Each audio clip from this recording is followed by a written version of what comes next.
الذي آمنت به بنو إسرائيل আমি ঈমান আনলাম আল্লাহ ছাড়া কোনো ইলাহ নাই। বনি ইসরাইল যার উপরে ঈমান এনেছে আমি তো মুসলমানদেরই একজন। তাহলে বোঝা গেল ফেরাউন সুস্পষ্টভাবে এই ঘোষণা দিয়েছে, কিন্তু আফসোস এই ঘোষণা যখন ফেরাউন দিয়েছে তখন অলরেডি আল্লাহ তাআলার আযাব তার উপরে চলে এসেছে। তার মানে আযাব আসার পরে তাওবা করেছে, ঈমান আনার ঘোষণা দিয়েছে। আল্লাহ তাআলা ফেরাউনের এই তাওবা, এই ঈমান আল্লাহ তাআলা কবুল করেন না। তাহলে এক নাম্বার, তাওবা কবুল হবে সামগ্রিকভাবে পশ্চিম দিক দিয়ে সূর্য ওঠার আগ পর্যন্ত। দুই নাম্বার, মৃত্যু যন্ত্রণা শুরু হওয়ার আগ পর্যন্ত। তিন নাম্বার, আযাব বা গজব যদি কারো উপরে আসার ঘোষণা আল্লাহ দিয়ে থাকেন ওটা আসার আগে, সেই সময় সুযোগ এখন আমাদের হাতে আছে। তাওবা কবুলের যেই সময় আমাদের হাতে আছে না নাই? আছে।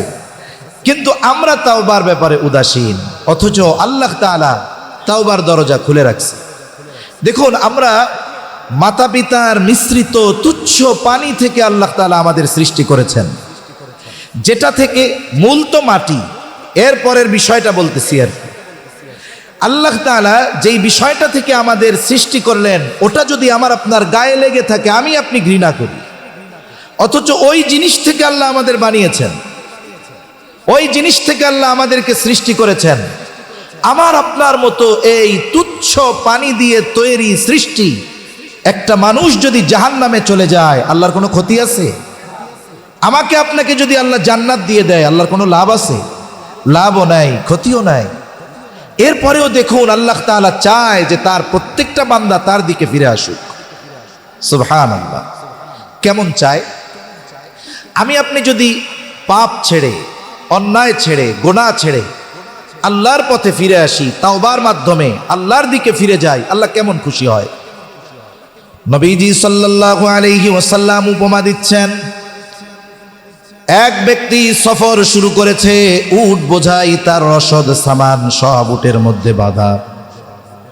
লম্বা সফর করতেছে মরুভূমির পথ দিয়ে, ক্লান্ত পথিক, বিশ্রামের প্রয়োজন। সে তার রসদবাহী উটটাকে একটা গাছের সাথে বেঁধে গাছের ছায়ায় সে শুয়ে পড়ল। ঘুম থেকে উঠল, উঠে দেখে গাছের সাথে তার উটটা বাঁধা ছিল, এখন সেটা নাই। অপর দিক দিয়ে সূর্য ডুবে যাচ্ছে, সন্ধ্যা নেমে আসতেছে। সে চতুর্দিকে খোঁজাখুঁজি করতেছে, কোথাও তার উটের সে দেখা পাচ্ছে না। অপর দিক দিয়ে সূর্য ডুবে যাচ্ছে, সেও ক্লান্ত। এমত অবস্থায় সে সর্বোচ্চ হতাশ যে তার আর বাঁচার কোনো উপায় নাই। সে মৃত্যুর জন্য অপেক্ষমান, অপেক্ষা করতেছে কখন তার মৃত্যু হবে। হয়তো এই মরুভূমির মাঝে কিছু হিংস্র প্রাণীর খাবার সে হয়ে যাবে, অথবা খাবার আর পানির অভাবে মরুভূমির বুকে তার শরীরও সমাধি ঘটে যাবে। সে অপেক্ষা করতেছে মৃত্যুর, সুনিশ্চিত মৃত্যু। সে যখন সর্বোচ্চ হতাশ, হঠাৎ সে দূরে তাকিয়ে দেখে তার ওই উট খাবার পানি রসদ সহ আবার তার দিকে ছুটে আসতেছে। এই ব্যক্তি এই দৃশ্য দেখে এত আনন্দিত হয়েছে, এত আবেগ আপ্লুত হয়ে গেছে, সে ভাষা হারায় ফেলছে। আনন্দে বলতেছে, আল্লাহ আমি আপনার রব, আপনি আমার গোলাম। অনেক সময় মানুষ খুশিতে ভাষা হারায় ফেলে। নবীজি বলেন, ওই ব্যক্তি, সাহাবা একরামকে জিজ্ঞাসা করতেছেন যে এই ব্যক্তির তখন কেমন অবস্থা। তারা বলে যে এই ব্যক্তি ওই সময় পৃথিবীর সবচাইতে আনন্দিত ব্যক্তি, কেমন যেন সে সাক্ষাৎ মৃত্যু থেকে নতুন এক জীবন ফিরে পেল। নবীজি বলেন, এত আনন্দিত সে বলতেছে, আল্লাহ আমি আপনার রব, আপনি আমার গোলাম। নবীজি বলেন, ওই ব্যক্তি তার রসদবাহী উট ফেরত পেয়ে যত খুশি হয়, তার চাইতে কোনো বান্দা যদি গুনাহ ছেড়ে আল্লাহর পথে ফিরে আসে, আল্লাহ তাআলা তার চাইতেও বেশি খুশি হয়ে যায়। আসলে দেখুন আল্লাহ তাআলার রহমত বান্দার প্রতি কত বেশি, যে আমি আপনি যদি গুনার থেকে ফিরি, আল্লাহ খুশি হয়ে যায়। একজন যদি নতুন জীবনও পাইতো হিসাবে সে যত খুশি হয় ওই জীবন পেয়ে, তার চাইতে বান্দা গোনার থেকে যদি আল্লাহর দিকে ফিরে আসে আল্লাহ বেশি খুশি হয়। সুবহান। কারণ আল্লাহর চাইতে আমার আপনার প্রতি কারো মায়া মোহাব্বত দরদ ভালোবাসা বেশি না। এ ধরনের এই দুনিয়ায় যে ভালোবাসা আমরা দেখি, কোনো না কোনো ভাবে এ ভালোবাসার সাথে স্বার্থ সম্পৃক্ততা আছে। স্বার্থ শেষ, মোহাব্বত ভালোবাসাও শেষ হয়ে যায়। ঠিক কিনা বলেন? আল্লাহ তাআলা আমাকে আপনাকে কত ভালোবাসে। হাদিসের মধ্যে আসছে, আবু হুরায়রা রাদিয়াল্লাহু তাআলা আনহু থেকে বর্ণিত হাদিস, নবীজি বলেন, ইন্না লিল্লাহি মিআতা রাহমাহ। নবীজি সাল্লাল্লাহু আলাইহি ওয়াসাল্লাম বলেন, আল্লাহ তাআলার নিকট 100 রহমত আছে। কত রহমত? 100 রহমত। আনজালা মিনহা রাহমাতান ওয়াহিদাতান বাইনাল জিন্নি ওয়াল ইনস। নবীজি সাল্লাল্লাহু আলাইহি ওয়াসাল্লাম বলেন, ওই 100 রহমত থেকে একটি রহমত আল্লাহ তাআলা মানুষ জিন সহ যত জলজ প্রাণী, যত স্থল প্রাণী, যত হিংস্র প্রাণী আছে, এক কথায় সৃষ্টি জগতে যত সৃষ্টি আছে, ওই এক ভাগ রহমত আল্লাহ তাআলা সব সৃষ্টির মাঝে বন্টন করে দিয়েছে। কয় ভাগ? আমার আপনার নবীজিও ওই এক ভাগের একটা অংশ পেয়েছেন। এক ভাগের কিছু অংশ পেয়ে আমার আপনার নবী রহমাতুল লিল আলামিন কেমন মায়া উম্মতের প্রতি। হাসরের ময়দানে যখন বাবা ছেলেকে চিনবে না, ছেলে বাবাকে চিনবে না, স্বামী স্ত্রীকে চিনবে না, স্ত্রী স্বামীকে চিনবে না, আল্লাহ তাআলা বলেন, ইয়াউমা ইয়াফিরুল মারউ মিন আখিহি ওয়া উম্মিহি ওয়া আবিহি ওয়া সাহিবাতিহি ওয়া বানিহি লিকুল্লি ইমরিইম মিনহুম ইয়াউমা ইযিন শা'নুন ইউগনিহি। আল্লাহ তাআলা বলেন, কিয়ামতের দিন ভাই ভাইয়ের থেকে পলায়ন করবে, ওয়া উম্মিহি ওয়া আবিহি, পিতা মাতার থেকে পলায়ন করবে, ওয়া সাহিবাতিহি ওয়া বানিহি, স্ত্রী সন্তানদের থেকে পলায়ন করবে। অথচ এই দুনিয়ার অনেক মানুষ নিজের কষ্ট দূর করার জন্য স্ত্রী সন্তান মা বাবার চেহারা দেখে। 16 ঘন্টা 14 ঘন্টা 18 ঘন্টা ডিউটি করার পরে বাসায় যখন আসে, গভীর রাত, বাচ্চা ঘুমিয়ে আছে, বাবা ওই ঘুমন্ত শিশুর চেহারার দিকে যখন তাকায়, মুহূর্তের ভিতরে 16, 17, 18 ঘন্টার কষ্ট দূর হয়ে যায়। অনেক ভাই প্রবাসে থাকে, 18 ঘন্টা ডিউটি করে আসে, বাসায় আসার পর মোবাইলে ফোন দেয়, ফোনটা দিয়ে স্ত্রীকে বলে যে দাও আমার মায়ের সাথে একটু কথা বলি, মায়ের চেহারাটা দেখি। ফোন দিয়া বলে দাও আমার ছেলেটার চেহারা দেখি। এই যে 16, 17, 18 ঘন্টার কষ্ট সন্তানের চেহারা দেখে, মা বাবার চেহারা দেখে মুহূর্তের ভিতরে দূর হয়ে যায়। কিন্তু কিয়ামতের মুসিবত, কিয়ামতের কষ্ট কেমন? বলে দুনিয়ায় তো কষ্ট দূর করার জন্য স্ত্রীর চেহারা দেখে, সন্তানের চেহারা দেখে, অথচ কিয়ামতের দিন স্ত্রী সন্তান মা বাবার চেহারা তার জন্য দেখাটাই বড় কষ্টের কারণ হয়ে যাবে। যেটা দিয়ে দুনিয়ায় সে কষ্ট দূর করত, ওই জিনিসটা আখিরাতে তার জন্য কষ্টের কারণ হয়ে যাবে। মা তার মাতৃত্বকে অস্বীকার করবে, কেউ পরিচয় দিতে চাইবে না। প্রত্যেকটা মানুষ সেই দিন নিজের চিন্তায় চিন্তিত থাকবে। সবাই চিন্তিত, আমার আপনার নবীজিও চিন্তিত, সবাই চিন্তিত নিজের জন্য, আর নবীজি চিন্তিত থাকবেন তার উম্মতের নাজাতের জন্য। এত মায়া উম্মতের প্রতি পেয়েছেন। কয় ভাগ থেকে অংশ? এক ভাগ থেকে। এ পৃথিবীতে যত সৃষ্টি আছে, সেই প্রাণী জলজ হোক আর স্থলভাগের হোক, বিষধর সাপ হোক আর হিংস্র বাঘ হোক কিংবা সিংহ, সবার অন্তরে মায়া মোহাব্বত ভালোবাসা আছে না নাই? আমি বলি মাঝে মধ্যে, এই বছরই কিছুদিন আগে এক জায়গায় গেছি সফরে। আসলে সফরের মাধ্যমে এমন কিছু জ্ঞান অর্জিত হয় যেগুলো লেখাপড়া করে পাওয়া যায়। তা এক জায়গায় শহরে গেছি, নাটোর শহরের পাশে একটা জায়গায়, দিনের বেলায় মেন রোড থেকে শাখা রোডে ঢুকতেছি, খুলনা ঢাকা রাজশাহী মহাসড়ক থেকে পাশে একটা রোডে ঢুকতেছি, গাড়ি ঢুকাইছি। ওই এলাকার একজন আলেম, যেই বাজার থেকে ঢুকবো ওই বাজারেরই একজন আলেম আমাদের সাথে ঢুকাইছি গাড়ি। সাথে সাথে একটা কুকুর খুব আক্রমণাত্মকভাবে আমাদের গাড়ির উপরে আসছে, এগ্রেসিভভাবে। স্বাভাবিকভাবে রাতের বেলা গাড়ি চলাচল করলে কুকুর আক্রমণ করে, ওইটার ভাব আর ওই কুকুরের আক্রমণের ভাব এক না। তা আমি মৌলানা সাহেবরে বলতেছি, ভাইরে ভাই, আমাদের এলাকার কুকুরগুলো রাতের বেলা আক্রমণ করে, আপনারটা দেখি দিনেই ছাড়ে না, তো ডেঞ্জারাস বেশি। তখন উনি বলতেছে যে ভাই, বিষয়টা হলো কিছুদিন আগে এই কুকুরটা আর তার বাচ্চা এই রাস্তার মোড়ের উপরে শুয়ে আছে।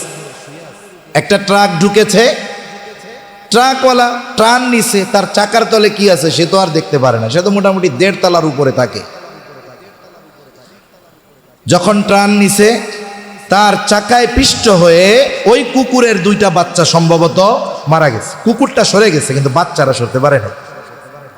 কয়েকদিন আগে, বেশ কিছুদিন আগে ঘটনা ঘটছে। উনি বলতেছে, বলে ওই দিন থেকে নিয়ে এই রাস্তায় যত গাড়ি ঢুকুক, রাত নাই আর দিন নাই, ওই কুকুরটা ওই জায়গায় অবস্থান করে।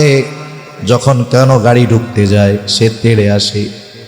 একটু চিন্তা করে দেখেন, একটা কুকুর সমাজের নিকৃষ্ট একটা প্রাণী, তার অন্তরেও তার সন্তানের জন্য মায়া মোহাব্বত দিয়েছে কে? সে ওই জায়গায় অবস্থান করে, যায় না। তার সন্তানের মৃত্যুর স্মৃতি বারবার তার অন্তরে ভাইসা ওঠে। এই মায়ায় পড়ে গাড়ি দেখলেই তার উপরে আক্রমণ করে। তাহলে একটা কুকুরের অন্তরেও আল্লাহ তাআলা রহম দিয়েছেন, ভালোবাসা দিয়েছেন। তাহলে গোটা সৃষ্টি জগতের জন্য আল্লাহ দিয়েছেন কয় ভাগ? বাকি আছে কত? কি করবেন আল্লাহ এগুলো দিয়ে? নবীজি বলেন, আখারাল্লাহু লাহু 99 রাহমাহ ইয়াগফিরু বিহি ইবাদাহু ইয়াউমাল কিয়ামাহ। বাকি 99 ভাগ রহমত আল্লাহ তাআলা তার নিকটে রেখে দিয়েছেন। বলে এই 99 ভাগ দয়া রহমত দিয়ে আল্লাহ তাআলা কিয়ামতের দিন তার বান্দাদেরকে ক্ষমা করে দিবে।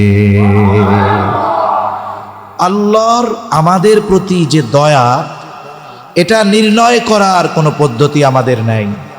অপরিসীম দয়া, অগণিত দয়া আমাদের উপরে।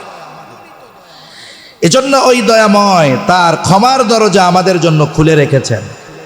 কিন্তু আফসোস, আমরা তো এই দরজা দিয়ে ঢুকতেছি না, এটা আমাদের জন্য ব্যর্থতা।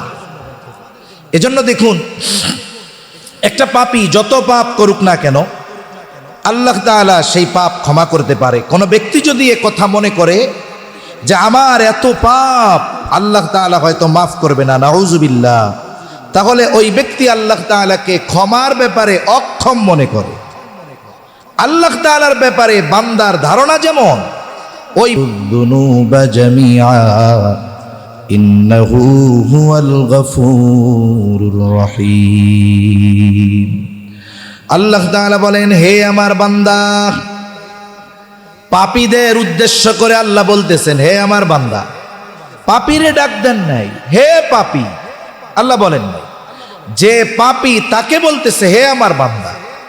আসলে আরবিতে কিছু শব্দ আছে, বাক্য আছে, এগুলো অনুবাদের মাধ্যমে এই শব্দের গভীরতা মানুষ অনুধাবন করতে পারে না। ইয়া ইবাদি, হে আমার বান্দা, এই ডাকটা যে কত মায়ার, কত দয়া করে আল্লাহ তাআলা ডাকেন, এটা বোঝার জন্য আমাদেরকে সাধারণত যদি আরবি ভাষায় যারা মোটামুটি পাণ্ডিত্য অর্জন করছে তারা বুঝতে পারবে আল্লাহ তাআলা কত আবেগ নিয়ে, দরদ নিয়ে ডাকতেছে। যে পাপ করে তারে পাপী বলে ডাকতেছে না, বলতেছে আমার বান্দা। আল্লাযীনা আসরাফু আলা আনফুসিহিম, যারা নিজেদের নফসের উপরে বাড়াবাড়ি করে ফেলছো। আমরা তো আমাদের উপরে বাড়াবাড়ি করি, আমাদের উপরে জুলুম করি। মানুষ নিজে নিজের উপরে জুলুম করে বলে পাপ করার মাধ্যমে। আবার যারা চিন্তা করে যে হয়তো আমার এই পাপ আল্লাহ তাআলা ক্ষমা করবে না, সেই মানুষগুলোও শুনে নেন। আল্লাহ তাআলা বলেন, লা তাকনাতু মির রাহমাতিল্লাহ, বান্দা তোমরা আমার রহমত থেকে নিরাশ হয়ো না। তোমার পাপ যত হোক ক্ষমা করার ক্ষমতা আল্লাহর আছে না নাই? আল্লাহ তো বান্দাকে ক্ষমা করতে চায়। আমরা হাদিসের মধ্যে পড়েছি, শুনেছেনও আপনারা, এক আল্লাহর বান্দা বনি ইসরাইলের 99টা খুন করছে। কয়টা খুন? 99টা। যাক 99টা হত্যার পরেও তার মধ্যে তাওবার আগ্রহ জাগছে। সে খুঁজতেছে যে সবচাইতে বড় ব্যক্তিকে, তার কাছ থেকে আমার এটা জানতে হবে। এক খ্রিস্টান সন্ন্যাসীর পরিচয় তারে দিয়ে দিছে, ওই রাহেবের কাছে যাও, ওনার কাছে গেলে বুদ্ধি দিতে পারবে তোমার। এখন রাহেব তো আর আলেম না, গেছে হলো সন্ন্যাসীর কাছে, আবেদের কাছে। এখন যাওয়ার পরে বলতেছে, আমি তো 99টা খুন করছি, আল্লাহ কি আমারে মাফ করবে? ও কয়, না না না না, তোমারে মাফ করবে না আল্লাহ। কয়, যা, তোমারে দিয়েই সেঞ্চুরি পূরণ করে ফেলবো। এবার 100টা পুরাইছে। এরপরেও দেখেন এই আল্লাহর বান্দার আবার অনুশোচনা অন্তরে জাগ্রত হয়েছে যে না, মাফ চাওয়া দরকার। এইবার আবার খুঁজতেছে কার কাছ থেকে সমাধান পাওয়া যায়। এবার একজন আলেমের কাছে তারে পাঠাইছে। এখন দেখুন, অনেক সময় অনেক জটিল রোগাক্রান্ত ব্যক্তি, অনেক রোগ বালাই, তার ডাক্তারের কাছে গেছে। দেখুন, একজন ডাক্তার সে শুধু রোগীকে দেখে প্রেসক্রিপশন করে দিবে তা নয়। একটা ডাক্তারের কথায় ওই রুগী অর্ধেক সুস্থ হয়ে যায়, আবার ডাক্তারের কথায় স্বাভাবিক জ্বরের রুগী হার্ট ফেল করে মারা যেতে পারে। এখন ডাক্তারের কাছে গেছে, ডাক্তার তাকে মোটামুটি প্রাথমিক চেক আপ করে বলছে, আরে আপনার কিছুই হয় নাই, আরে আপনার চাইতে কত অসুস্থ রোগী আল্লাহ ভালো করে দিয়েছে, আপনি এই টেস্টগুলো করেন, আমার কথা মতো একটু চলেন, ইনশাআল্লাহ আল্লাহ আপনার ভালো করে দিবে। দেখা যাবে তার অনেক রোগ, হার্ট প্রবলেম, তারপরে কিডনিতে সমস্যা, ডায়াবেটিস সমস্যা, সব বড় বড় সমস্যা আছে। এরপরেও দেখুন, ডাক্তারের এই কথায় সে শক্তি ফিরে পাবে, মনে করবে যে দুরু আমাকে অসুস্থ বলে কি, আমি তো সুস্থ মানুষ, ডাক্তার বলছে না। আবার একজনের স্বাভাবিক একটু অসুস্থতা আসছে, তার মধ্যে ডাক্তার একটু দেখে, হা হা হা, আপনি তো শেষ, বাইসে আছেন কেমনে? তার হইছে স্বাভাবিক জ্বর, দেখবেন এরপরে ও মোটামুটি মৃত্যুর কাছাকাছি চলে যাবে। যার সাথেই দেখা হবে, ভাই আমি আর বাঁচবো না, অমুক ডাক্তার কইছে শেষ। তাহলে অনেক সময় মানুষের কথার কারণে মানুষের মধ্যে কত প্রভাব পড়ে। এখন এই আলেমের কাছে গেছে, বলছে হ্যাঁ অবশ্যই আল্লাহ তোমারে মাফ করে দিবে। তুমি এক কাজ করো, অমুক গ্রামে অনেক আবেদ আছে, তুমি যাও ওই গ্রামে, তাদের সাথে যাও, ওখানে গিয়ে আল্লাহর কাছে তুমি মাফ চাও, তওবা করো। এবার লোকটা রওনা দিয়ে দিছে। 3 ধরনের বর্ণনা আসছে হাদিসের মধ্যে। এখন ওই লোকটা রওনা দেওয়ার সময় মধ্যপথে যখন গেছে, এই টাইমে তার মৃত্যুর সময় উপস্থিত হয়ে গেছে। আমরা হাদিসের মধ্যে পড়েছি, আপনারাও শুনেছেন, নেককারের মৃত্যুর সময় মৃত্যুর ফিরিস্তা আছে এক ধরনের, বদকারের মৃত্যুর সময় ফিরিস্তা আছে আর এক ধরনের, যে ওইখানে দেখলেই ওর অবস্থা খারাপ হয়ে যাবে। এখন 2 দলই আইসা হাজির। ও কয় এটা আমাদের দায়িত্ব, আর এক দল বলে না না না, এটা আমাদের দায়িত্ব। এখন কি হবে? এক বর্ণনায় আসছে, লোকটা যখন পড়ে গেছে জমিনে, ওই সময় সে মোটামুটি মাঝামাঝি অবস্থানে, এইবার সে বুক ঘেঁষে ঘেঁষে ওই গ্রামের দিকে অগ্রসর হওয়ার চেষ্টা করছে। সে অগ্রসর হয়েছে কতটুক? বলে 1 বিঘত অগ্রসর হয়েছে।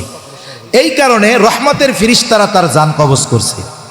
আর এক বর্ণনা আসছে, 2 দল যখন তর্ক করতেছে যে দেখো সে তো এখনো ওই পর্যন্ত পৌঁছায় নাই, আর এক দল বলে আরে সে তো ওই জায়গায় পৌঁছানোর নিয়তেই রওনা দিছে, এখন সমাধান কি হবে?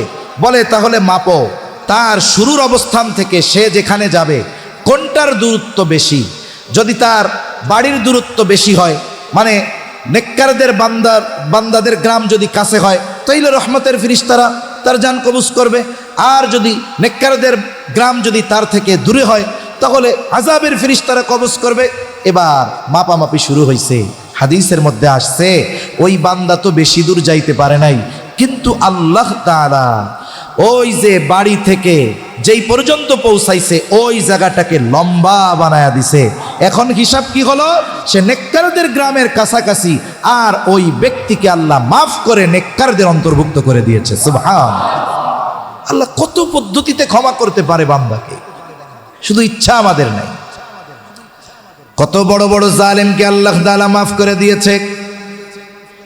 আব্দুল্লাহ ইবনে উমর রাদিয়াল্লাহু তাআলা আনহু থেকে বর্ণিত, নবীজি সাল্লাল্লাহু আলাইহি ওয়াসাল্লাম বনি ইসরাইলের এক জালেমের ঘটনা বর্ণনা করেছেন।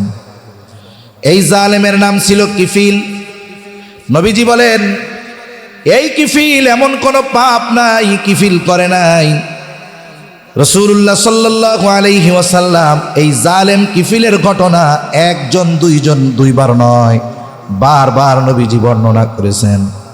নবীজি বলেন, বনি ইসরাইলের এক জালেম, তার নাম ছিল কিফিল, বলে এমন কোনো পাপ নাই সে করে নাই।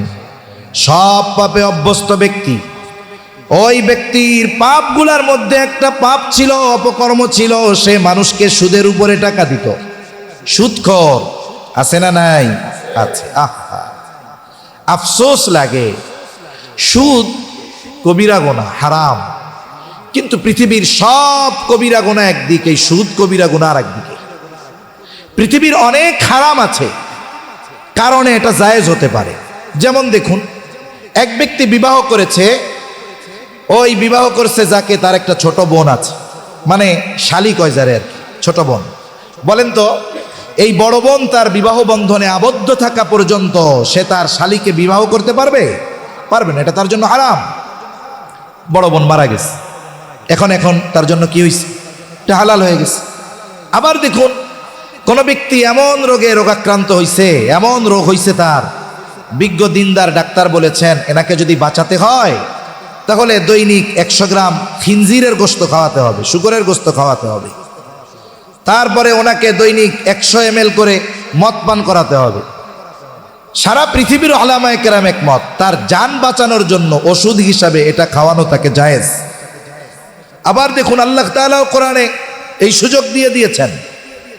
সূরা মাইদার 3 নম্বর আয়াতে আল্লাহ তাআলা জানিয়ে দিয়েছেন, এমন জায়গায় কেউ গেছে, এখন কোনো খাবার নাই, যা আছে সব হারাম, পানীয় হারাম, খাদ্য সামগ্রী হারাম।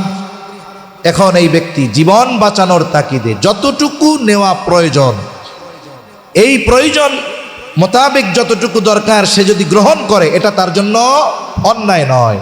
তবে এই সুযোগ মনে করে পেট ভইরা খাওয়া যাবে না। আমাদের দেশে কিছু মানুষ আছে বুঝে না, এখন রোজার মাসে ভুল কইরা এতটুকু খেয়ে ফেলছে, মনে করেন খাইছে, এখন ও মনে খাইয়াই তো ফেলছি, রোজা তো গেছে, এবার পেট ভইরা আবার খায়।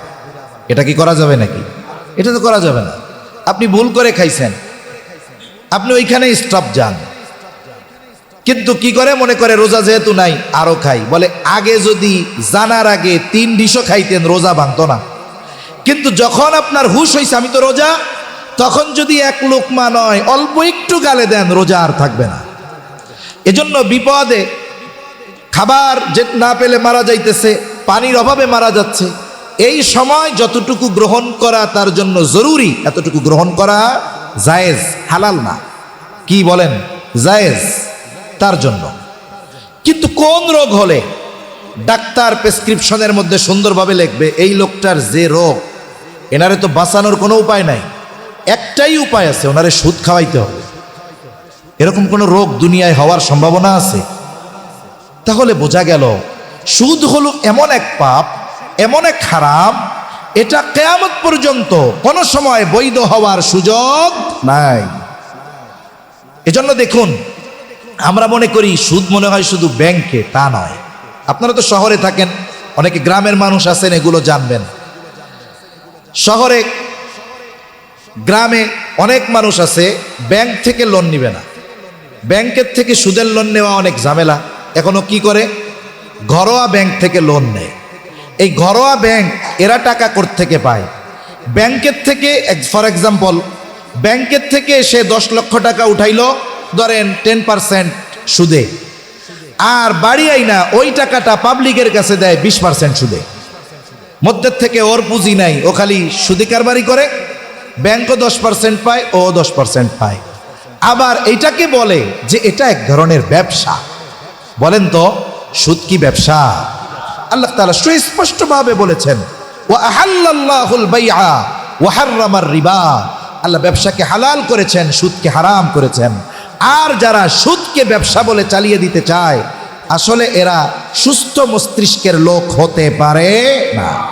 দেখুন, একজন সুদখোর, সাধারণভাবে কেউ যদি কোনো হারাম খায়, এতে শুধু তার ওই হারাম খাওয়ার গুনাহ হলো। কিন্তু কেউ যদি সুদ খায়, 1 দিরহাম পরিমাণ সুদ খায়, এই গুনাহটা ওই 1 দিরহাম সুদ খাওয়ার পরিমাণ নয়, বরং এই গুনাহটা হলো তার মায়ের সাথে জিনা করার মতো। নাউজুবিল্লাহ। আপনি যদি কোনো সুদখোরকে গিয়ে ওই পাপটা করতে বলেন, ও আপনাকে পিটিয়ে মেরে ফেলবে। কত বড় সাহস, এই ধরনের অন্যায়ের কথা আমাকে বলতেছ, অথচ ওই ব্যক্তি সুদ খাওয়ার মাধ্যমে ওই ধরনের পাপের সাথে জড়িয়ে আছে। এজন্য সুস্থ মস্তিষ্কের মানুষ কখনো ওই অপকর্মের কথা চিন্তা করতেও তার নিজের মধ্যে একটা ঘৃণা কাজ করবে। এজন্য সুদ যারা খায়, সুদের সাথে যারা জড়িত, বাস্তবিক অর্থে ওরা সুস্থ মস্তিষ্কের লোক নয়। এজন্যই কিয়ামতের দিন ওরা টালমাটাল অবস্থায় উঠবে। হাসরবাসী ওদের দেখেই বুঝতে পারবে এই লোকটা দুনিয়াতে সুদখোর ছিল। আল্লাহ আমাদের হেফাজত করুক, বলি আমিন। আমি দুনিয়াতে একটু কম খাই। আরে পাশের বাড়ি 5 তলা হয়ে গেছে ব্যাংকে লোন নিয়ে, আপনারটা টিন শেড আছে, কি হয়েছে তাতে? একটু সবর করেন না।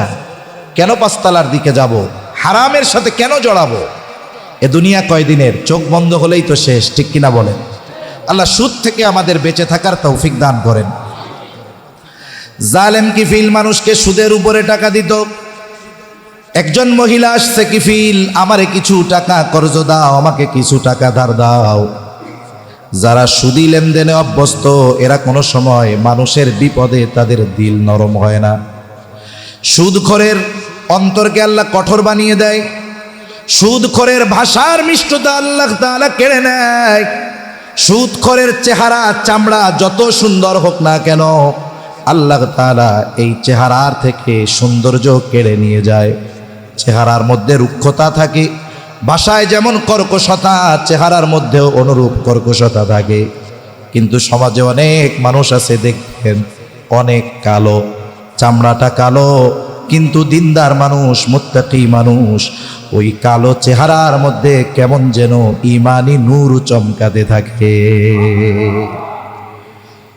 বিধবা মহিলা জালেম কিফিলের কাছে এসে টাকা ধার চাইল। কিফিল বলে, আমি কাউকে টাকা কর্জ দেই না, তুমি যদি সুদে নাও নিতে পারো। মহিলা বলে, কিফিল আমার যদি তোমাকে সুদের লাভ দেওয়ার মতো সামর্থ্য থাকতো, তাইলে কি তোমার কাছে টাকা চাইতাম নাকি? জালেম কিফিল সব পাপে অভ্যস্ত ব্যক্তি, সে ওই মহিলাকে জেনার প্রস্তাব দিয়ে দিল। বলল, সুদ যদি না দিতে পারো তাহলে অমুক দিন আমার সাথে গোপন অভিসারে লিপ্ত হবা। হাদিসের মধ্যে আসছে, কাদাল ফাকিরু আন ইয়াকুনা কুফরা, দরিদ্রতা মানুষকে কুফরি পর্যন্ত পৌঁছায়া দেয়। আমি আপনি আমার আপনার পাশে অনেক অপরাধ দেখি, অপরাধী দেখি। আপনি যদি একটু জাস্টিফাই করেন, দেখবেন অপরাধে জড়িত সব ব্যক্তি যে শখে অপরাধ করে এমনটা নয়, বরং বড় একটা অংশ আছে যে অপরাধের সাথে জড়িত হওয়ার কারণ তার অভাব, ঠিক না? অভাব। অনেক সময় আমার আপনার অনেক প্রতিবেশী থাকে যে অভাবের কারণে পাপের সাথে জড়িয়ে গেছে। একটা প্রবাদ আছে না, অভাবে স্বভাব নষ্ট হয়। এখন সে অপরাধে জড়িয়ে গেছে। একটা জিনিস মনে রাখতে হবে আমাদের, আমরা যে শুধু নামাজ, রোজা, হজ, যাকাত আর নফল ইবাদতের মাধ্যমে আল্লাহ তাআলার বিচারালয় থেকে মুক্তি পেয়ে যাব তা নয়। সামাজিক দায়বদ্ধতাও আমাদের উপরে আছে। ইসলাম আমাদের সামাজিকভাবে কিছু বিষয়ের দায়বদ্ধতার বিষয়ে জানিয়েছে, যেগুলার হিসাব আল্লাহর সামনে দিতে হবে। মনে করুন আমি আপনি সামর্থ্যবান, কিন্তু আমার প্রতিবেশী একজন অভাবের কারণে সে গুনার পথে চলে যাচ্ছে। আপনার অ্যাবিলিটি আছে তার অভাব দূর করার, আপনার সামর্থ্য আছে তার এই অভাব দূর করার, কিন্তু আপনি অভাব দূর করতেছেন না, চেষ্টা করতেছেন না তার পরিবর্তনের। আপনি চিন্তা করতেছেন একে পুলিশে দিয়ে দিই। আমাদের দেশের অবস্থা কিরকম? আপনি যদি কোনো চোররে পুলিশে দেন, ও 3 বছর থাইকা ডাকাতদের সাথে মিশে বের হবে ডাকাত হয়ে, ঠিক কিনা বলেন? এরপরে ডাকাতি করছে, আবার ঢুকাইছেন, এইবার 6 মাস 3 বছর পরে বের হবে নেতা হয়ে, আবার মামলা দিয়ে ঢুকাবেন, এরপরে বের হয়ে সে এমপিও হয়ে যেতে পারে, ঠিক কিনা বলেন? এজন্যই তো আমরা দেখি যারা রাষ্ট্রের দায়িত্ব পায়, সবাই না, অনেক মানুষের এই চুরি ডাকাতি আর মানব হত্যার অভ্যাস। কেন এটা হয়েছে? ওই যে সিস্টেম তো নেই। কারণ সমাজের নেতৃত্ব দিচ্ছে, তার ব্যাকগ্রাউন্ড দেখবেন ও ফুটপাত থেকে উঠে এসেছে। কিন্তু আমরা যদি তার পরিবর্তনের প্রচেষ্টা করতাম, কেমনে? আপনি তার জন্য একটা কর্মসংস্থান করে দিতেন, কাজের ব্যবস্থা করে দিতেন। অনেক সময় এক এলাকায় একজন খারাপ মানুষ গোটা এলাকার শান্তি বিনষ্ট করার জন্য যথেষ্ট হয়ে যায়। আপনি তার এই খারাপি ছড়িয়ে পড়ার আগে সমাজের 50 জন মানুষ যদি দায়িত্ব নিত যে দেখুন আমরা এই সমাজে বসবাস করি, আমরা ওই একজনের জন্য আমাদের 50 জনের শান্তি বিনষ্ট হবে, অসুবিধা কি? জেলে দিলে চোর ডাকাত হয়ে বের হবে। আমরা এক কাজ করি, আমরা 1000 টাকা করে দিয়ে 50,000 টাকা দিয়ে ওরে একটা রিক্সা কিনে দিই, অথবা ওরে এক জায়গায় কাজ শিখিয়ে একটা রিক্সার গ্যারেজ ওই যে বাক্স দিয়া রাস্তার পাশে আমাদের এলাকার সামনে দাঁড় করায় দিই। ও রিক্সা ব্যানার সাইকেলের লিক সেরে মাস শেষে 30,000 টাকা ইনকাম করবে, একটু বুঝাই। আর এটা দেওয়ার আগে ওলামায়ে কেরামের সাথে 3 চিল্লায় পাঠায় দিই। 3 চিল্লায় ওলামায়ে কেরামের সোহবতে থেকে, ভালো মানুষের সংস্পর্শে থেকে তার ভেতর থেকে খারাপি দূর হবে। এরপরে একটা রিক্সা সারার ব্যবস্থা তারে করে দিবেন, দেখবেন ও পরিবর্তন হবে, সমাজের মধ্যে শান্তি আসবে। ঠিক কিনা? জন্য দায়বদ্ধতা আমাদের আছে। আমার প্রতিবেশী অন্যায় করতেছে, আমি মনে করতেছি ও জাহান্নামে যাবে, তাতে আমার কি? কিন্তু কিয়ামতে ধরা পড়া লাগবে। হাদিসে আছে না, নবীজি বলেন কিয়ামতের দিন আল্লাহ তাআলা জিজ্ঞাসা করবে, আমি অভুক্ত ছিলাম, আমারে তোমরা খাবার দাও নাই। আমি পিপাসিত ছিলাম, আমাকে পানি পান করাও নাই। আমি অসুস্থ ছিলাম, আমাকে সেবা শুশ্রূষা করাও নাই। বান্দা বলবে, আল্লাহ আপনার তো এইগুলার প্রয়োজন নাই, আর আপনাকে যে দিব, আপনাকে কেমনে পাবো যে দিব? আল্লাহ তাআলা তখন বলবে, বান্দা তোমার প্রতিবেশী অভুক্ত ছিল, তুমি যদি তাকে খানা খাওয়াইতা আমি পেয়ে যাইতাম, অসুস্থ ছিল সেবা শুশ্রূষা করলে আমি পেয়ে যাইতাম, পিপাসিত ছিল তাকে পানি পান করালে আমি পেয়ে যাইতাম। তার মানে দেখুন, খেদমতে খালক, মানব সেবা, এটা কত বড় একটা ইবাদত। আবার এই যে রোজার মাস আসতেছে, রোজার মাস আসতেছে, কতজনের সামনে 15 আইটেমের ইফতার থাকবে, অথচ উনি ডায়াবেটিসের রুগী। উনি খাবে কি? চিনি ছাড়া 1 গেলা লেবু দিয়া শরবত আর একটু চিড়া ভিজানো, এর বেশি উনি আর খাবে না। কিন্তু সামনে 15 প্রকার, এভাবে গুইনা টুইনা দেখে লাস্টে তরমুজ নাই, কি নাই? আফসোস করবে, আরে সব আছে, তরমুজটা থাকলে ভালো হইতো। অথচ আপনার প্রতিবেশী আর একজন ইফতারের জন্য সামনে পান্তা ভাত, মরিচ পুড়িয়ে আর একটা পেঁয়াজের টুকরা নিয়ে বসে আছে, আজান দিলে সে ইফতার করবে, আর আপনি 15 আইটেম থাকার পরও আফসোস করতেছেন যে আমার আরে তরমুজটা নেই, থাকলে কত ভালো হইতো। এজন্য আমাদের উচিত, রমজান মাস আসতেছে, আমি আপনি হয়তো এখন থেকে প্রস্তুতি নিচ্ছি, খাবার গুছায় রাখতেছি, প্রস্তুতি নিচ্ছি যেন আমার ইফতার, আমার সাহরি খুব স্ট্যান্ডার্ড হয়। আর অনেক দিক দিয়ে অনেক মানুষ হয়তো চিন্তা করতেছে, আরে রোজার মাস আসবে, রোজা রাখতে হবে, রোজা রাখবো কেমনে? সাহরি ইফতার করতে হলে টাকার প্রয়োজন, টাকা ইনকাম করতে হলে দিনের বেলা আমাকে প্যাডেল মাইরা রিক্সা চালাতে হবে, কত কষ্ট। আপনি তার দায়িত্বটা নিয়ে নেন, আপনার ইফতার আইটেম থেকে 15টা বাদ দিয়ে 5টা বাদ দিয়ে 10টাই রাখেন, ওই 5টার টাকা তার পেছনে ব্যয় করেন, আপনার মেহমান বানিয়ে নেন। কি হলো? দেখুন, আমি আপনি রোজা রাখলাম, কবুল হইতেও পারে, নাও পারে, ঠিক কিনা বলেন? কিন্তু বুজুর্গানে দিন বলেন, যখন কেউ কোনো রোজাদাররে ইফতার করাবে, তার খাবারের ব্যবস্থা যদি আমরা করে দেই, ও রোজা রাখার পর ওর রোজা কবুল হোক চাই না হোক, ওর কবুল রোজার সমপরিমাণ সব আল্লাহ আমাকে দিয়ে দিবে। সুবহানাল্লাহ। এজন্য আমরা আমাদের আশেপাশের দিকেও একটু নজর দিব তো ইনশাআল্লাহ। নবীজি বলেন, ওই ব্যক্তি মুমিন নয় যে নিজে পেট পুরে খায় আর তার প্রতিবেশী অভুক্ত থাকে। এজন্য আমাদের অ্যাবিলিটি আছে আমার প্রতিবেশীর দিকে নজর দেওয়া, আমি এটার প্রতি আগে খেয়াল রাখবো। কারণ প্রতিবেশীর হকের ব্যাপারে নবীজি সাল্লাল্লাহু আলাইহি ওয়াসাল্লাম খুব কঠিন কথা বলছেন। নবীজি সাল্লাল্লাহু আলাইহি ওয়াসাল্লাম বলেন, আউসিনি জিবরিলু বিল জার হাত্তা যানানতু আন্নাহু সাইওয়ারিসাহু। নবীজি সাল্লাল্লাহু আলাইহি ওয়াসাল্লাম বলেন, জিবরাইল আমাকে প্রতিবেশীর ব্যাপারে এত তাগিদ দিচ্ছিল, আমি তো মনে করছি প্রতিবেশীরে মনে হয় ওয়ারিশি বানায় দেওয়া হবে। এজন্য সম্মানিত উপস্থিতি, আমার আপনার আশেপাশে অনেক প্রতিবেশী আছে যারা অভাবের কারণে পাপের পথে চলে যেতে পারে, এ বিষয়টা আমাদের নজর রাখার দরকার আছে তো আছে। এই যে জালেম কিফিলের কাছে মহিলা গেছে, তার প্রয়োজনের কাছে সে হেরে গেছে, বাধ্য হয়ে অবশেষে জালেম কিফিলের প্রস্তাব সে মেনে নিয়েছে। হাদিসের মধ্যে আসছে কিফিল নির্ধারিত দিনে উপস্থিত, একেবারে জেনার নিকটবর্তী কিফিল। এমত অবস্থায় মহিলা চেহারা অন্যদিকে ঘুরিয়ে রাখছে, থরথর করে কাঁপতেছে আর কান্না করতেছে। কিফিল বলে, আমি কি তোমাকে জোর করেছি নাকি? জোর জবরদস্তি করি নাই, তুমি এমন কান্না করো কেন? বলে, আল্লাহর ভয়ে। কার ভয়ে? আল্লাহর ভয়ে কান্না করি রে কিফিল। ও কিফিল, আমি এইরকম অন্যায় কোনোদিন করি নাই, তাহলে আজকে কেন রাজি হইছো? বলে, আমার অভাব, আমার প্রয়োজন এই পাপের ব্যাপারে স্বীকৃতি দিতে আমাকে বাধ্য করেছে। জালেম কিফিল বলতেছে, সত্যই বলতেছো আগে কোনোদিন পাপে জড়াও নাই? বলে, না। আল্লাহর ভয়ে কান্না করো? হ্যাঁ। এতটুকু কথা জালেম কিফিলের কান দিয়ে হৃদয়ে পৌঁছিয়ে গিয়েছে।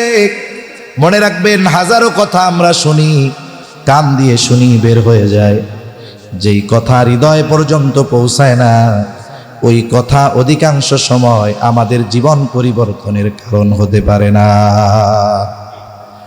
জালেম কিফিলের হৃদয়ে হয়তো পৌঁছিয়ে গেছে। ও হয়তো চিন্তা করছে যে এই মহিলা বাধ্য হয়ে একটা পাপ করতে রাজি হয়েছে, এমনে না, বাধ্য হয়ে।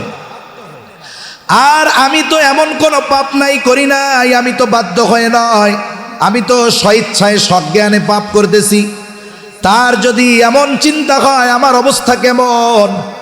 এইবার কিফিল ওই অবস্থা থেকে উঠে গেল, কাপড় পরিধান করে নিল।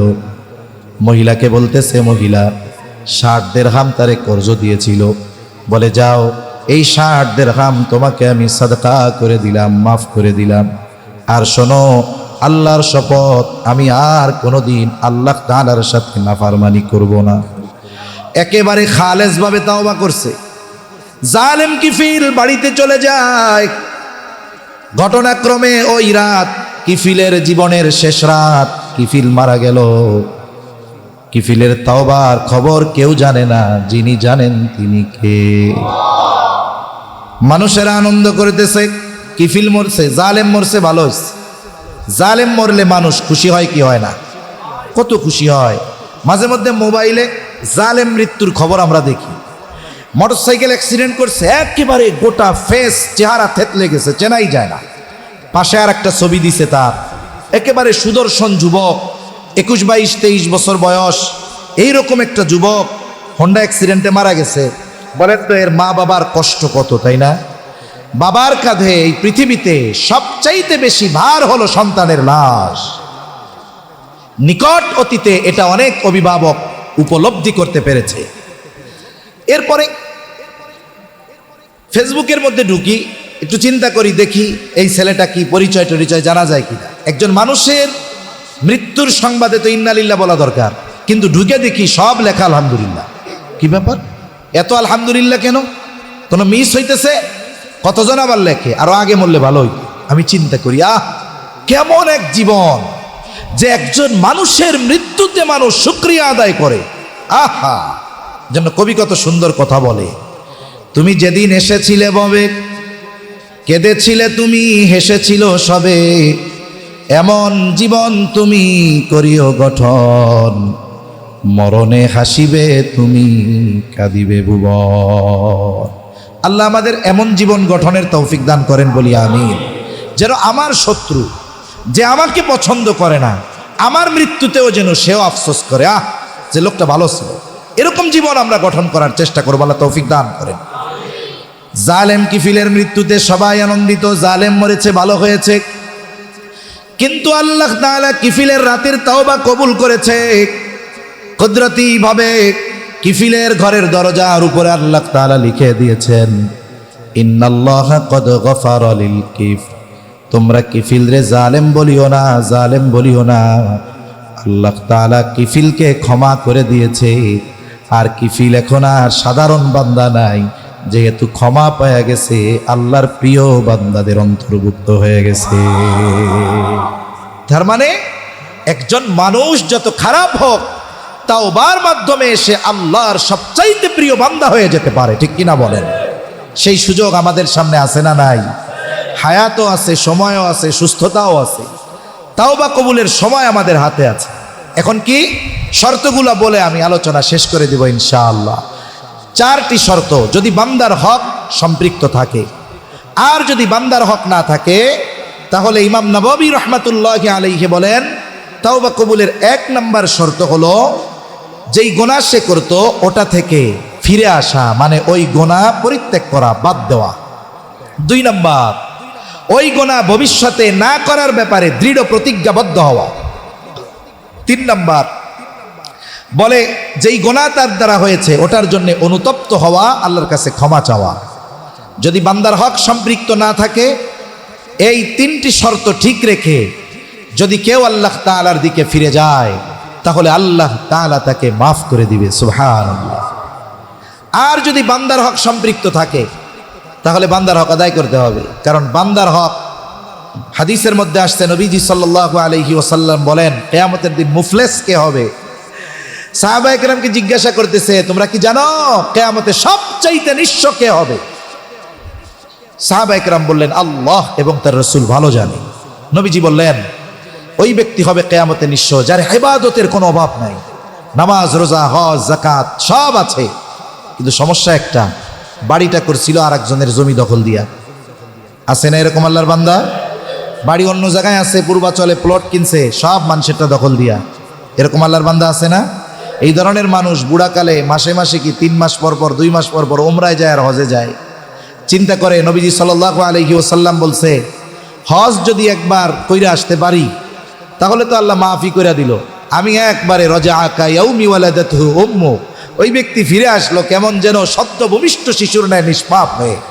কিন্তু ভাই বান্দার হক যে নষ্ট করছে এইটা তো আরাফার ময়দানে আল্লাহ মাফ করবে না। সেজন্য মনে রাখতে হবে অন্যান্য পাপ আল্লাহ মাফ করে দিবে আল্লাহর হক সম্পৃক্ত যদি থাকে। এজন্য বান্দার হক সম্পৃক্ত বিষয়গুলো বান্দার থেকে মাপ চেয়ে নিতে হবে। নবীজি সাল্লাল্লাহু আলাইহি ওয়াসাল্লাম ওফাতের দুনিয়া থেকে বিদায় নেওয়ার সম্ভবত 9 দিন আগে সাহাবায়ে কেরামকে এক জায়গায় ডাকছেন, দেখুন আল্লাহ তাআলা আমার আপনার নবীর আগে পিছের সব কিছু মাফ করে দিয়েছে। আমার আপনার নবী হলেন মাসুম, আম্বিয়া আলাইহিস সালাম মাসুম। চিন্তা করেন রাহমাতুল লিল আলামিন সাহাবায়ে কেরামকে বলতেছে যে তোমরা যদি কেউ আমার কাছে কোনো কিছু পাওনা থাকো চেয়ে নাও, আমি চাই না কেউ আমার কাছে কোনো কিছু প্রাপ্য থাকবে আর আমি আল্লাহর সাথে মিলিত হব, এটা চাই না। এজন্য শুনুন, হক যে শুধু টাকা পয়সার সাথে সম্পৃক্ত থাকে তা নয়, হকটা আচরণগত কিছু হক আছে। নবীজি সাল্লাল্লাহু আলাইহি ওয়াসাল্লাম বলেন ওই দিন আসার আগে তোমরা সতর্ক হয়ে যাও যেই দিন আল্লাহ তাআলা বাদী বিবাদীর মধ্যে ফয়সালা করে দিবে। নবীজি বলেন দুনিয়াতে কেউ যদি অন্যায়ভাবে কথার দ্বারাও কাউকে কষ্ট দিয়ে থাকো ক্ষমা চেয়ে নাও, কারণ আল্লাহ তাআলা কিয়ামতের দিন কোনো ব্যক্তি যদি কারোর সাথে খারাপ আচরণ করে ওই বিষয়টারও মীমাংসা যিনি করবেন তিনি কে?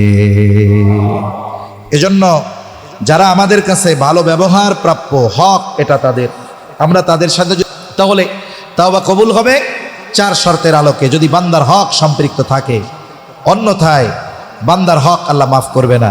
ওই ব্যক্তি পাহাড় পরিমাণ নেক নিয়ে ইবাদত নিয়ে উঠবে, কিয়ামতের দিন একের পর এক মানুষ তার ব্যাপারে আল্লাহর কাছে অভিযোগ দায়ের করবে। মনে রাখতে হবে এই দুনিয়ায় যারা ন্যায় বিচার পায় না কিয়ামতের দিন তাদের জন্য ন্যায় বিচারের ফয়সালা আল্লাহর কাছে রয়েছে, ঠিক কিনা বলেন? অনেক মানুষ আছে জুলুমের শিকার হয়ে কোথাও ন্যায় বিচার না পেয়ে আল্লাহর কাছে বলে আল্লাহ এই দুনিয়ায় বিচার পাইলাম না, আপনি বিচার করেন কিয়ামতে।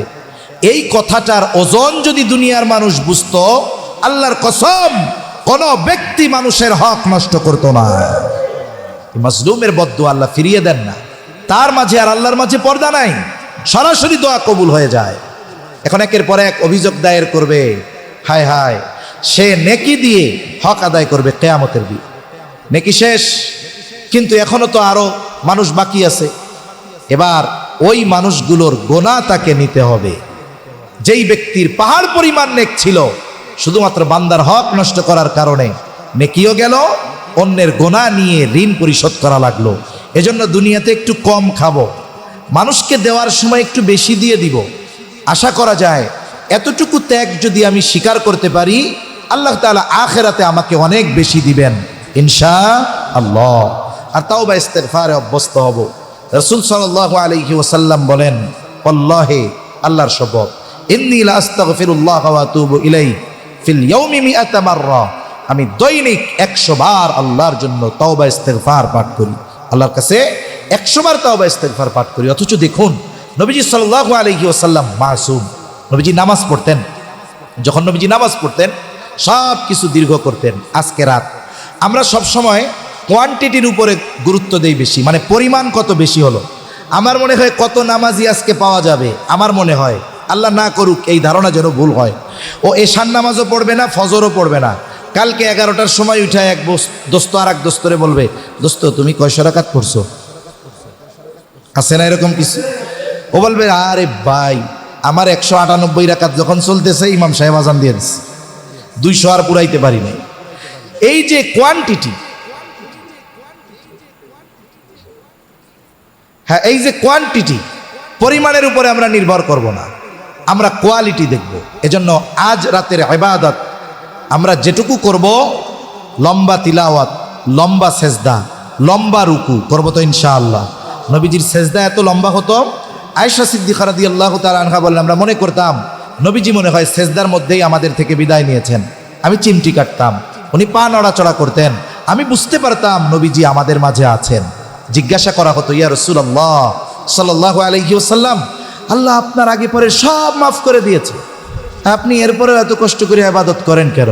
নবীজি বলতেন, আফালা কুনা আবদান শাকুরা, হায় আয়েশা, যে আল্লাহ আমাকে এত বড় নেয়ামত দিলেন, আমি কি শুকরগুজার বান্দা হব না?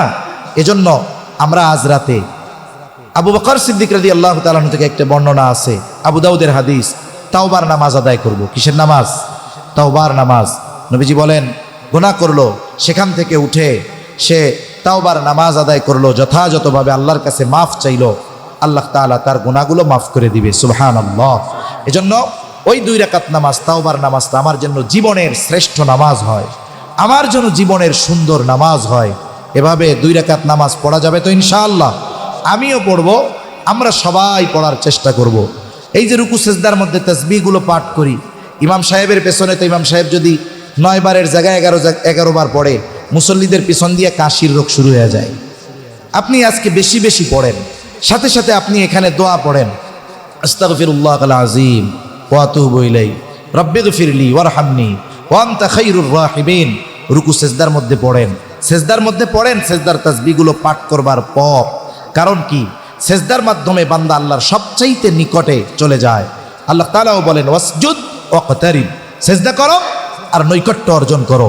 সেই ক্ষমার রজনী আজকে চলতেছে, তাওবার দরজা খোলা আছে, আল্লাহ তাআলার রহমত আমাদের উপরে আছে, সব কিছু ঠিক আছে। শুধু আমরা যদি সদ্ব্যবহার করি তাহলে আশা করা যায় ইনশাআল্লাহ আগামী দিনের সূর্যোদয়টা হবে গুনাহমুক্ত সূর্যোদয়। আল্লাহ সুবহানাহু ওয়া তাআলা আমাদের সকলকে কথাগুলো বুঝবার তৌফিক দান করেন, আমিন। ওয়া আখিরু দাওয়ানা আনিল হামদুলিল্লাহি রাব্বিল আলামিন। আসসালামু আলাইকুম ওয়া রাহমাতুল্লাহি ওয়া বারাকাতুহু। আচ্ছা, আমরা দুরূদ শরীফ পড়ি। আল্লাহুম্মা সাল্লি আলা মুহাম্মদ।